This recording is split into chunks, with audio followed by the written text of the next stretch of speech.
ഞാൻ ഏത് കോഴ്സാണ് ചെയ്തതെന്നുള്ളത് അറിയില്ല, ഏത് ആനയെന്നുള്ളത് അറിയാം. ജയറാമേട്ടൻ്റെ ആനക്കമ്പം, മേളക്കമ്പം, ഇതിനെക്കുറിച്ചൊക്കെ നമുക്കറിയാം. നമ്മൾ കേട്ടിട്ടുണ്ട്, എത്രയോ തവണ നമ്മൾ സംസാരിച്ചിട്ടുണ്ട് ഈ വിഷയത്തെക്കുറിച്ചൊക്കെ. മകനെക്കുറിച്ച്, മകൻ്റെ അത്തരം സിനിമയ്ക്ക് പുറത്തുള്ള ഒരു ലോകത്തെക്കുറിച്ച് എനിക്ക് അങ്ങനെ ഞാൻ രണ്ടൊരു ഉദാഹരണമായിട്ട് പറഞ്ഞേ ഉള്ളൂ. വേറെ എങ്ങനെയാണ്? ഞാൻ വളർന്നത് ചെന്നൈയിലാണ്.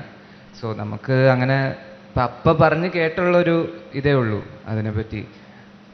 അല്ലാതെ എനിക്ക് കൂടുതലും ട്രാവലിംഗ്, പിന്നെ സിനിമയാണ് മെയിൻ ഇൻട്രസ്റ്റ്. സിനിമയാണ്, സിനിമ സിനിമ സിനിമ. ആനയിലും ചെണ്ടയിലും ആഗ്രഹമില്ലാത്ത ഏതെങ്കിലും ഒരു മലയാളി ഉണ്ടാവൂ? ഒരാൾ പോലും ഉണ്ടാവില്ല. അത് എനിക്ക് മാത്രമല്ലല്ലോ. ഇപ്പം ഞാൻ ചില കാര്യങ്ങൾ പറയുമ്പോൾ ആളുകൾ ഇൻ്റർവ്യൂ ചെയ്യുന്ന ആൾക്കാർ അങ്ങനെയൊക്കെ ഉണ്ടാവുമോ ചോദിക്കും.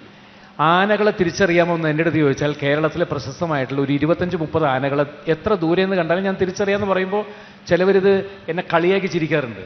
സത്യേട്ടനായിട്ടൊരു ബെറ്റ് ഉണ്ടായിരുന്നു മുമ്പ് അല്ലേ? സത്യേട്ടനായിട്ട് പണ്ടിരിക്കുക ബെറ്റ് ഉണ്ടായിരുന്നു. അപ്പോ ഞാൻ ഏത് കോഴ്സാണ് ചെയ്തതെന്നുള്ളത് അറിയില്ല, ഏത് ആനയെന്നുള്ളത് അറിയാം. ഏതാ? ഞാൻ ഏത് കോഴ്സാണ് ചെയ്ത, ഏത് കോളേജിലാണെന്ന് അറിയില്ല, പക്ഷെ ആനയുടെ പേരൊക്കെ അറിയാം.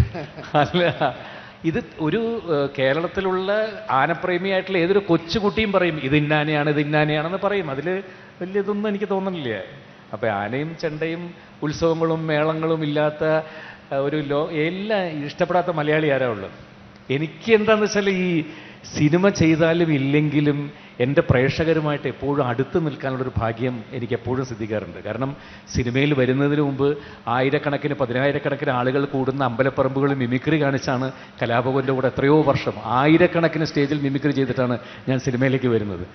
എപ്പോഴും ജനങ്ങളുമായിട്ട് അടുത്ത് നിൽക്കാൻ എനിക്ക് അവസരം കിട്ടാറുണ്ട്. എത്രയോ ക്ഷേത്രങ്ങളിൽ ഇന്നും ഞാൻ പ്രമാണസ്ഥാനത്ത് കൊട്ടാൻ പോയി നിൽക്കുമ്പോൾ കണ്ണൻ എങ്ങനെ ഇരിക്കുന്നു, ചക്കി എങ്ങനെ ഇരിക്കുന്നു, പാർവതി എങ്ങനെ ഇരിക്കുന്നു, സുഖമായിരിക്കുന്നു മോനെ ചോദിച്ചിട്ട് എത്രയോ അമ്മമാരും അവരുടെ ഇടയിലല്ലേ നിൽക്കുന്നത്.